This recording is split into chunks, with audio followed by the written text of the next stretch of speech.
నమస్కారం ఘంటారావానికి స్వాగతం. ముందుగా ప్రధాన అంశాలు. ఆగస్టు 7న నేతన్నకు భరోసా పథకం అమలు. ఒక్కొక్కరికి 25,000 చొప్పున అందించనున్న ప్రభుత్వం.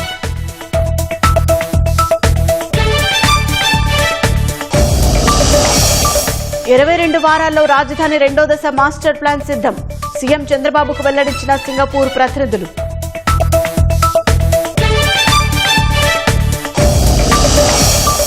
వేధింపులు భరించలేక కుమారుడిని చంపేసిన తల్లిదండ్రులు. గుంటూరు జిల్లా తెనాలి నాజర్పేటలో ఘటన.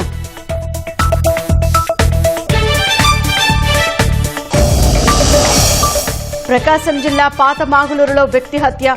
తల్లితో వివాహితర సంబంధం పెట్టుకున్నాడని చంపేసిన కుమారుడు.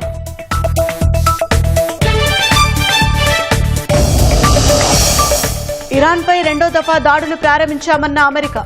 సైనిక స్థావరాలను లక్ష్యంగా చేసుకున్నట్లు వెల్లడి.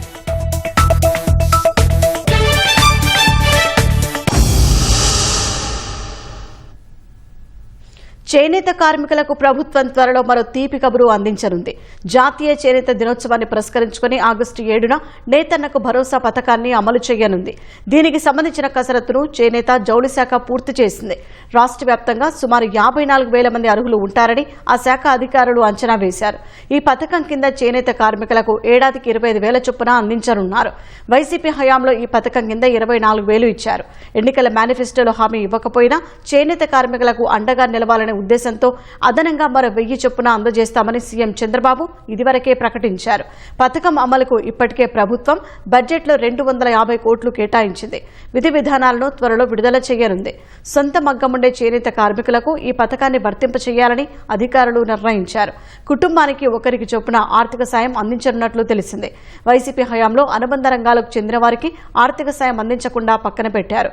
విజ్ఞప్తులు రావడంతో చేనేతకు అనుబంధంగా ఉండే రాట్నం వడకడం, రంగులు అద్దడం తదితర రంగాల వారికి కూడా పథకం వర్తింపచేసేందుకు అధికారులు ప్రతిపాదనలు రూపొందించారు. ఈ రంగాలకు సంబంధించి రాష్ట్ర వ్యాప్తంగా 10,000 మంది అర్హులు ఉంటారని అంచనా వేస్తున్నారు. సంబంధిత దస్త్రాన్ని ప్రభుత్వానికి నివేదించారు. దీనిపై సర్కారు నిర్ణయం తీసుకోవాల్సి ఉంది.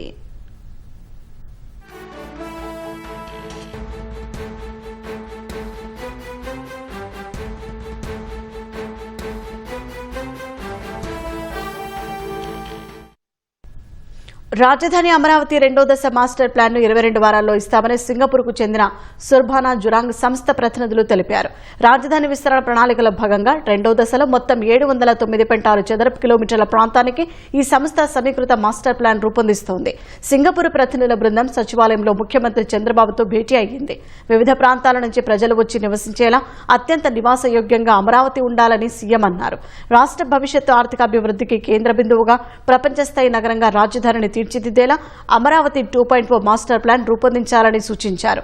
సింగపూర్ ప్రతినిధులు ప్రాజెక్టు పరిధి, అమలు, ప్రణాళిక, దశల వారీ కార్యాచరణను సీఎంకు వివరించారు.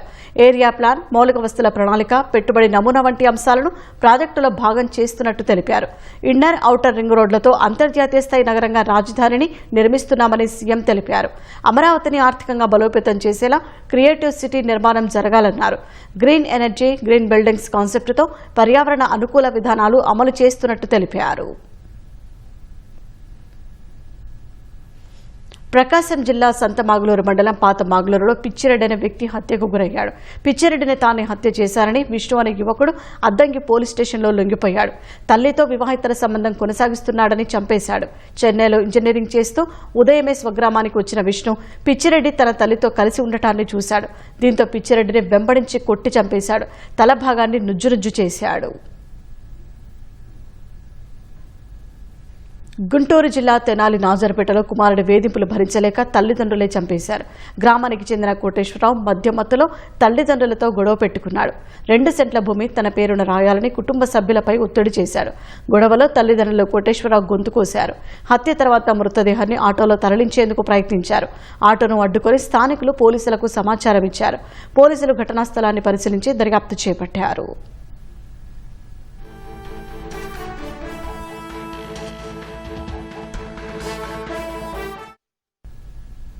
అక్రమాస్తుల వ్యవహారంలో జగన్ కంపెనీలో లంచాల కింద పెట్టిన వాటాల విక్రయ సొమ్ము దాల్మియా సిమెంట్స్ కు అందలేదని తెలంగాణ కోర్టుకు సీబీఐ నివేదించింది. ఆ డబ్బంతా జగన్ ఖాతాకే వెళ్లిందని తెలిపింది. వాటాల విక్రయ సొమ్మును దాల్మియా రికార్డులో ఎక్కడా చూపలేదని స్పష్టం చేసింది. జగన్ అక్రమాస్తుల వ్యవహారంలో సీబీఐ నమోదు చేసిన కేసును కొట్టేయాలని కోరుతూ దాల్మియా సిమెంట్స్ దాఖలు చేసిన పిటిషన్పై తెలంగాణ హైకోర్టు బుధవారం విచారణ చేపట్టింది.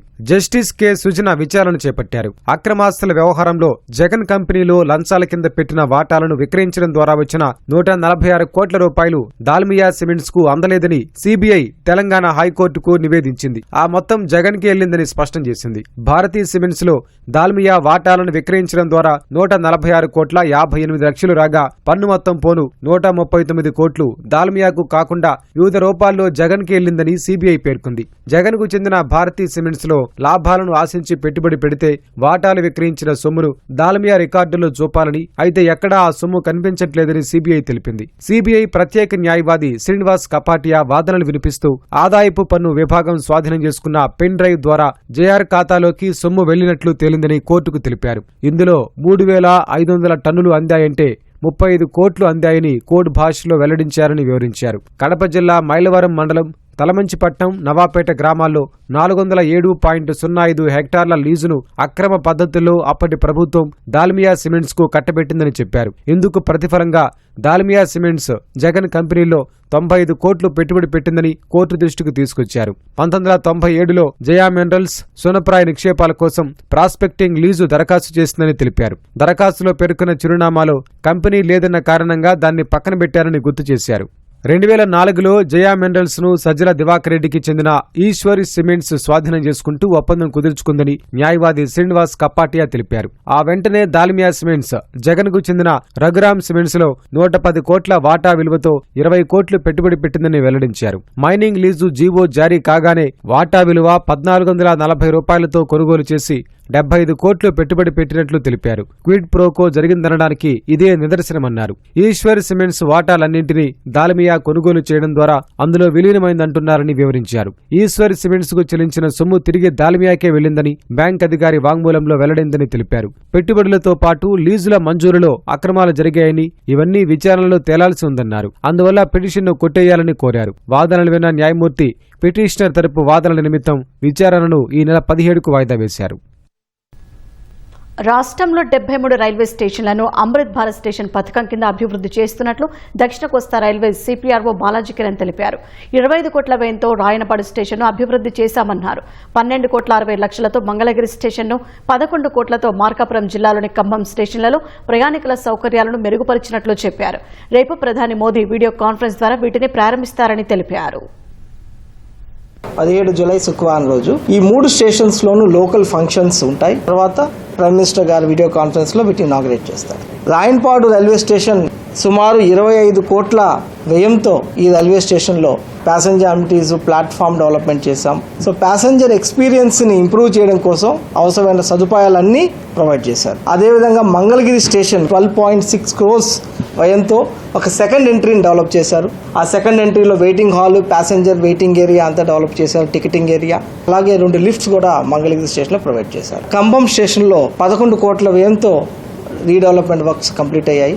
వీటన్నిటినీ హానరబుల్ ప్రైమ్ మినిస్టర్ గారు ఇనాగ్రేట్ చేసిన తర్వాత ప్రజల సదుపాయం కోసం దక్షిణ కోస్తా రైల్వే చేయబోతుంది. ఇది మొట్టమొదటిసారి దక్షిణ కోస్తా రైల్వే ఫామ్ అయిన తర్వాత జరుగుతున్న మేజర్ ఫంక్షన్ కాబట్టి we expect a lot of support from the local public. Guntur జిల్లా మేడికొండూరు ఘటనపై డీజీపీకి చీఫ్ ఇన్ఫర్మేషన్ కమిషనర్ వజ్జా శ్రీనివాసరావు లేఖ రాశారు. సోమవారం మేడికొండూరు పోలీస్ స్టేషన్కు ఆకస్మిక తనిఖీ కోసం వెళ్లిన తనను అడ్డుకున్నారని లేఖలో ఫిర్యాదు చేశారు. ఎస్పీ అనుమతి లేకుండా స్టేషన్లోకి రాకూడదంటూ ఎస్హెచ్ఓ ప్రధాన గేటు మూసేశారని అందులో ప్రస్తావించారు. సుప్రీంకోర్టు ఆదేశాల మేరకే సమాచార హక్కు చట్టం అమలుపై తనిఖీలు నిర్వహిస్తున్నారన్న వజ్జా శ్రీనివాసరావు చీఫ్ ఇన్ఫర్మేషన్ కమిషన్ను అడ్డుకోవడం చట్టవిరుద్దమని లేఖలో పేర్కొన్నారు. ఇది రాజ్యాంగబద్ద సంస్థ విధులకు ఆటంకం కలిగించడమేనన్నారు. ప్రభుత్వ విధులకు ఆటంకం కలిగించడం భారతీయ న్యాయ సంహిత కింద నేరమని ప్రస్తావించారు.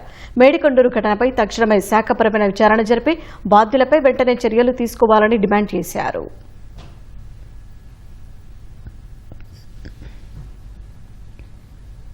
అసలే కరువు నేలలు, ఆపై ఎల్నినో ఛాయలు. చినుకు కోసం ఆకాశానికేసి చూసిన అన్నదాత విసిగిపోయాడు. విత్తనాలను సిద్ధం చేసుకుని కూడా సాగుకు సాహసించలేకపోతున్నాడు.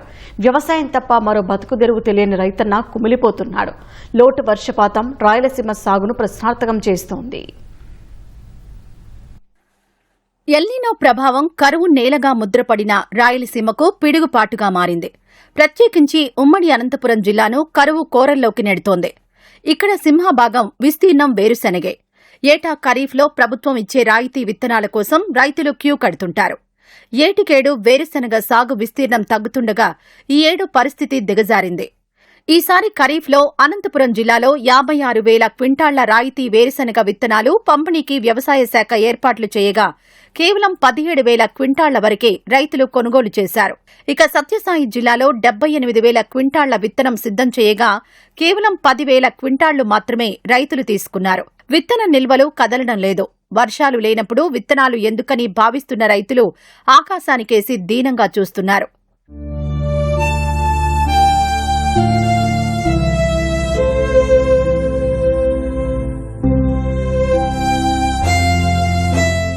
మామూలుగా ఎందుకు ఈ టైం వస్తుంది సార్, ఇప్పుడు జూన్ జూలై ఇట్లా ఆరుదలు కాడితే అట్లాంటి టైం వస్తే వేరుశనక్కాయ అవి తెచ్చుకుని వేసుకుంటాండి.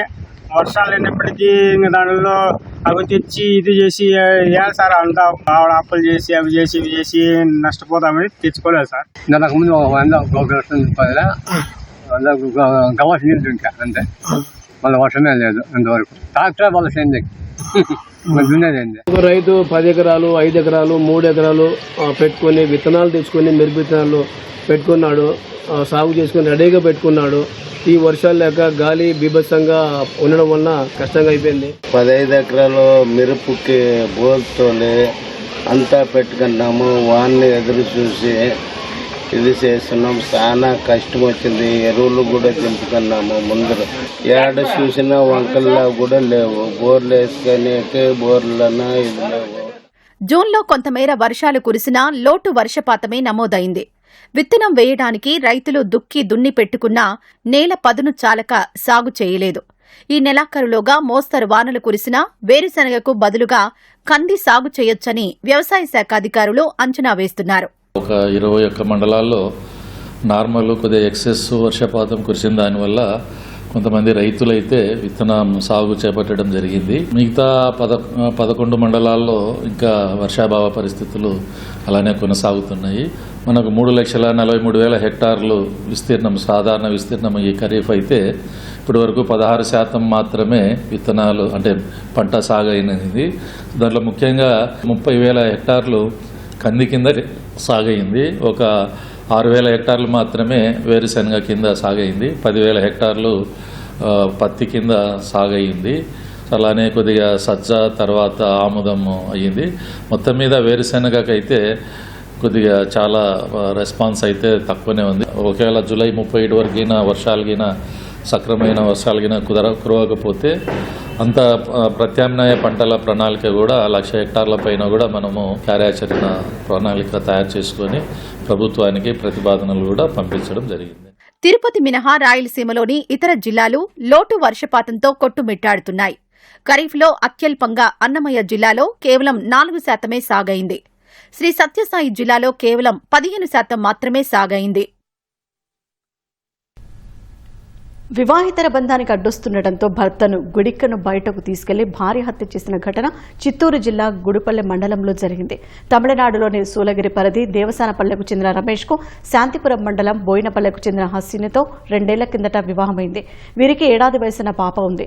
సోమవారం కుటుంబమంతా బోయినపల్లెకు వచ్చి మంగళవారం సంగన్నపల్లెలోని మల్లప్పకొండ మల్లేశ్వర స్వామి ఆలయానికని బైక్పై బయలుదేరారు.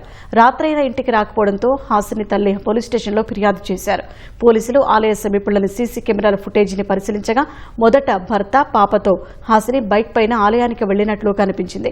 తిరుగు ప్రయాణంలో భర్త తెచ్చిన బైక్ పైనే మరో 2 యువకులతో కలిసి తిరిగి వెళ్తున్నట్లు గుర్తించారు.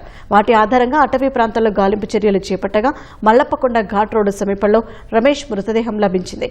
రమేష్ భార్య మరో 2తో కలిసి హత్య చేసినట్లు పోలీసులు ప్రాథమికంగా తేల్చారు. అనుమానితులు పోలీసుల అదుపులో ఉన్నట్లు తెలిసింది.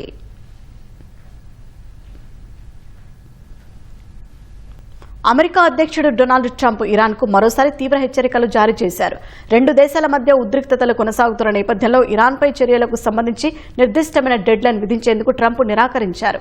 అయితే ఇరాన్ మర్యాదపూర్వకంగా ప్రవర్తిస్తే మంచిదని ట్రంప్ హెచ్చరించారు. మధ్యప్రాచ్యంలో నెలకొన్న సంక్షోభం, అమెరికా ఇరాన్ మధ్య ప్రతీకారం దాడులు జరుగుతున్న తరుణంలో ట్రంప్ వ్యాఖ్యలు ప్రాధాన్యం సంతరించుకున్నాయి. మరోవైపు హర్ముజ్ జలసంధిల నౌకలపై దాడులకు ప్రతీకారంగా ఇరాన్పై రెండో దఫా దాడులను ప్రారంభించినట్టు అమెరికా సెంట్రల్ కమాండ్ ప్రకటించింది. హర్ముజ్లో స్వేచ్ఛగా రాకపోకలు సాగించే నౌకలకు ముప్పు కలిగించేలా ఇరాన్ ఉపయోగిస్తున్న సైనిక స్థావరాలు, ఆయుధ సామర్థ్యాలను లక్ష్యంగా చేసుకుని ఈ దాడులు నిర్వహిస్తున్నట్లు పేర్కొంది.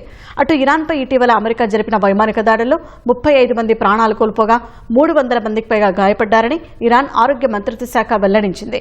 గాయపడ్డ వారిలో 72 మంది ఇంకా ఆసుపత్రిలో చికిత్స పొందుతున్నారని పేర్కొంది.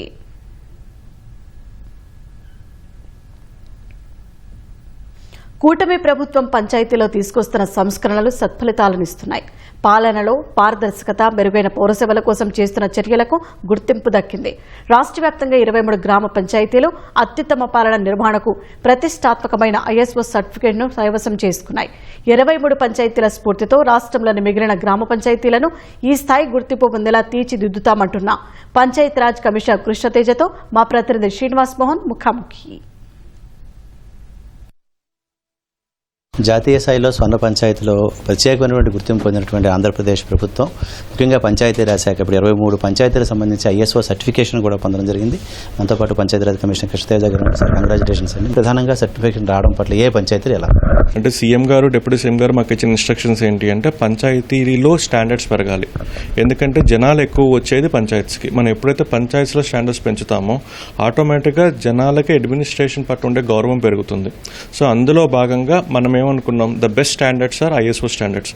సో ఇప్పుడు వచ్చిన 23 అనేవి గుడ్ గవర్నెన్స్కి వచ్చినాం. అంటే కొత్త స్టేట్ ఫామ్ అయిన తర్వాత ఫర్ ద ఫస్ట్ టైం పంచాయతీలకి, ఎక్స్పెషల్లీ 23 పంచాయతీలకు ఒకేసారి గుడ్ గవర్నెన్స్ మీద ఐఎస్ఓ స్టాండర్డ్స్ వచ్చినాయి. ఈ ఐఎస్ఓ స్టాండర్డ్స్లో చాలా పారామీటర్స్ ఉంటాయి. అంటే మన స్టాఫ్ని ఏ రకంగా మెయింటైన్ చేస్తున్నాము, గ్రీవెన్సెస్ని ఏ విధంగా అడ్రస్ చేస్తున్నాము, మీటింగ్స్ ఏ విధంగా కండక్ట్ చేస్తున్నాము, రిజిస్టర్స్ ఏ విధంగా ఇచ్చేస్తున్నాం అనేది. సో వీటన్నిటిని వాళ్ళు మేనేజ్ చేసుకుంటూ నీట్గా తప్పు లేదంటే సరిదిద్దుకుంటూ వచ్చిన తర్వాత వీళ్ళకి ఆ సర్టిఫికేషన్ అనేది వచ్చిందనమాట. సో ఇప్పుడు ఇదే మనం స్టేట్లో మిగతా పంచాయతీ కూడా రెప్లికేట్ చేద్దామని చెప్పేసి అనుకుంటున్నాము. చూస్తే ఇప్పటికే స్వర్ణ పంచాయతీ కాన్సెప్ట్ తీసుకొచ్చిన తర్వాత చాలా డెవలప్మెంట్ అనేది కనిపిస్తుంది. ఇది ఇంకా ముందుకు తీసుకెళ్ళడం కోసం మన ప్లాన్స్ ఏ విధంగా? స్వర్ణ పంచాయతీ లాస్ట్ ఇయర్ మనం అంతా రెవెన్యూ సైడ్ ఎక్కువ స్ట్రీమ్ లైన్ చేసాము. ఇప్పుడు ఈ ఇయర్ అంతా ఎక్స్పెండిచర్ సైడ్ ఎక్కువ స్ట్రీమ్ లైన్ చేసాము. అంటే ఇప్పుడు 600 కోట్ల ట్యాక్స్ నుంచి 1000 కోట్ల ట్యాక్స్ జనాలు కట్టారు అంటే అది సీఎం గారిని, డిప్యూటీ సీఎం గారిని, పంచాయతీ సెక్రటరీని అందరినీ నమ్మి జనాలు కట్టారు. కాబట్టి ఆ బాధ్యత అనేది ఇంకా గౌరవంగా తీసుకొని ఎక్స్పెండిచర్ కూడా చాలా స్ట్రీమ్ లైన్ చేసి ఆన్లైన్ చేసామన్నమాట. సో మున్సిపాలిటీలో లాగే ఇప్పుడు 5% కూడా మనం ఎవరైతే అడ్వాన్స్ ట్యాక్స్ కడతారో వాళ్ళకి ఇద్దామనేటువంటి ఆలోచన ఉంది. దీనికి రెస్పాన్స్ ఏ విధంగా ఉంది సార్? ఇది ఎంతవరకు కూడా? ఇప్పుడు ఫర్ ఎగ్జాంపుల్ పంచాయతీలో ఎప్పుడు ఎలా ఉంటుందంటే ఫిబ్రవరి, మార్చిలో ట్యాక్సులు కడతారు, ఇంకెప్పుడు ట్యాక్స్ కట్టరు అనమాట. కానీ for the first time April, మేలో కూడా దాదాపు 150 కోట్ల ట్యాక్స్ కట్టేశారు. అంటే అడ్వాన్స్ ట్యాక్స్, అంటే మనం ఎవరైతే ముందు ట్యాక్స్ కడతారో వాళ్ళకి 5% రిబేట్ ఇవ్వటం వల్ల. So we are streamlining the taxation system also in the Panchayat.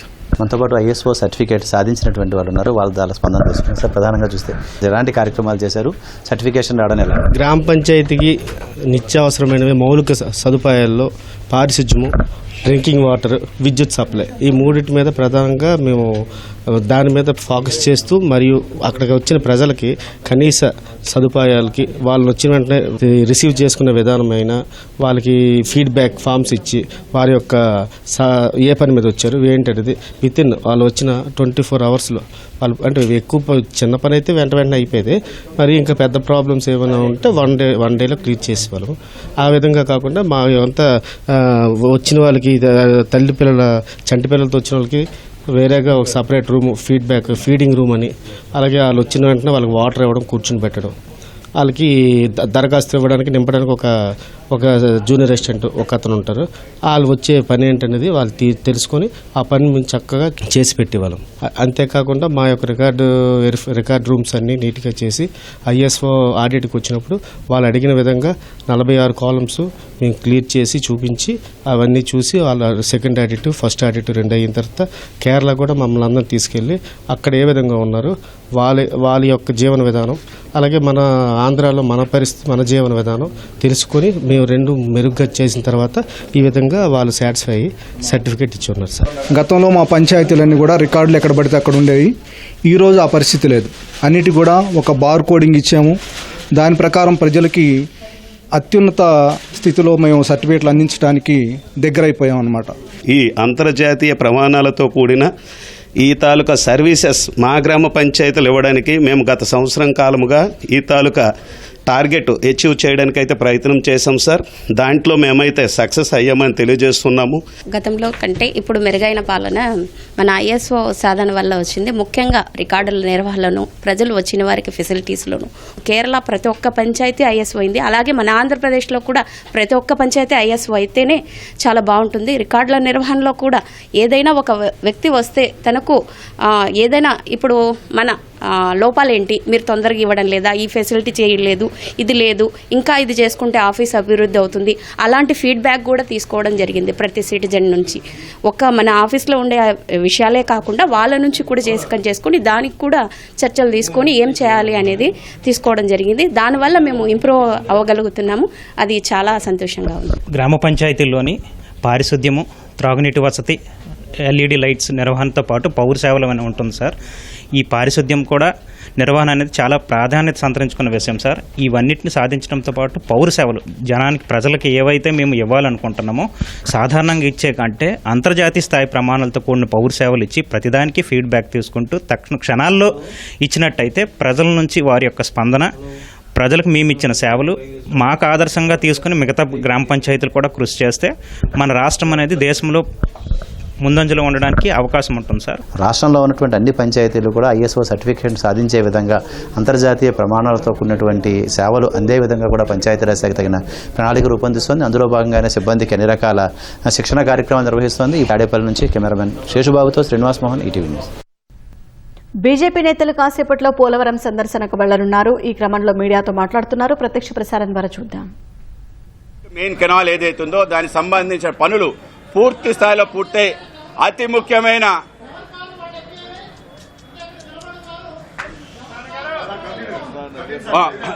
ముఖ్యమైన ఉత్తరాంధ్ర సుజల స్రవంతి సంబంధించిన ప్రాజెక్ట్ యొక్క మొదటి ఫేజ్ ప్రారంభం కాబోతుంది. పోలవరం అంటే బహుళార్థ సాధక project. Irrigation, drinking water, navigation, అలాగే పవర్ హౌస్ సంబంధించి అనేక అంశాలు ముడిపడి ఉన్నాయి. కేవలం ఆంధ్ర ప్రాంతమే కాకుండా పక్కనున్న తెలంగాణ, కర్ణాటక, మహారాష్ట్ర ప్రాంతాలకు కూడా దీని లాభం చేకూరబోతుంది. పక్కనున్న ఒరిస్సాతో కూడా ఇటువంటి ఒక బహుళార్థ సాధక ప్రాజెక్ట్ దేశంలో కూడా ప్రపంచంలో కూడా లేదు. దీని యొక్క చరిత్ర, దీని వెనకాల ఉండే పోరాటం, దీని వెనకాల ఉండే కథ, అన్ని రకాల విశేషాలు పోలవరానికి ముడున్నాయి. కనుక ఈ యొక్క పోలవరానికి సంబంధించిన ఈ అన్ని అంశాలని పరిశీలించడానికి, అనేక రకాల విషయాలు ప్రత్యక్షంగా తెలుసుకోవడానికి ఇవాళ భారతీయ జనతా పార్టీ ఆధ్వర్యంలో ఎమ్మెల్యేలు, ఎమ్మెల్సీలు, ఎంపీలు అందరం కలిసి వెళ్లాలని చెప్పి అనుకున్నాం. 12 సంవత్సరాల నరేంద్ర మోడీ గారి పరిపాలనలో అనేక రకాల అద్భుతాలు జరిగాయి, అనేక రకాల చారిత్రాత్మక సంఘటనలు జరిగాయి. అన్నిటికీ కూడా ఆంధ్ర ప్రాంతానికి సంబంధించి అత్యంత ప్రత్యేకత కలిగి ఆ యొక్క స్థానాన్ని తీసుకొచ్చి ఇవాళ దేశం యావత్తు కూడా పోలవరానికి సంబంధించిన పనులు ఏ విధంగా జరుగుతున్నాయనే విషయాలు శ్రద్ధగా చూస్తున్నారు. అలాగే రాష్ట్రం కూడా త్వరలో పూర్తి స్థాయిలో సస్యశ్యామలం కాబోతూ 14 లక్షల ఎకరాలు సస్యశ్యామలం అవే దిశగా జరుగుతున్న ప్రాజెక్ట్ యొక్క పనులు, దానికి సంబంధించి అనేక రకాల విశేషాలు తెలుసుకోవడానికి ఈ యొక్క డెలిగేషన్ వెళ్ళటం జరుగుతుంది. దీంట్లో మా యొక్క కేంద్ర మంత్రివర్యులు శ్రీనివాస్ వర్మ గారు, అలాగే మా యొక్క రాష్ట్ర మంత్రివర్యులు శ్రీ సత్యకుమార్ గారు, అలాగే మా యొక్క పురంధరేశ్వర గారు రాష్ట్ర అధ్యక్షుడిగా మాజీ మంత్రివర్యులు శ్రీమతి పురంధరేశ్వర గారు, అలాగే మా యొక్క ఎమ్మెల్సీ శ్రీ సోమ్ వీర్రాజు గారు, అలాగే మా యొక్క ఎమ్మెల్యేలు నల్లమిల్లి రామకృష్ణారెడ్డి గారు, పార్థసారథి గారు, అలాగే NER గారు, అలాగే మిగతా అందరం కలిసి ఈ యొక్క ప్రాజెక్టును సందర్శించి అనేక రకాల విషయాలు తెలుసుకోవడంతో, అలాగే రాబో కాలంలో దాన్ని కేవలం ఒక ప్రాజెక్ట్ అనే కాకుండా ఆ ప్రాజెక్టుతో పాటు పర్యాటకానికి సంబంధించిన అంశాలు ఏవైతే ఉన్నాయో వాటన్నిటిని కూడా పూర్తి స్థాయిలో పూర్తి చేసి దాన్ని సర్వాంగ సుందరంగా తీర్చిదిద్ది ప్రాజెక్టు కింద, ప్రాజెక్టు పైన ఏవైతే పర్యాటక ప్రాంతాలు ఉన్నాయో వాటిని పూర్తి స్థాయిలో కాపాడటం, అలాగే మన ప్రాంతానికి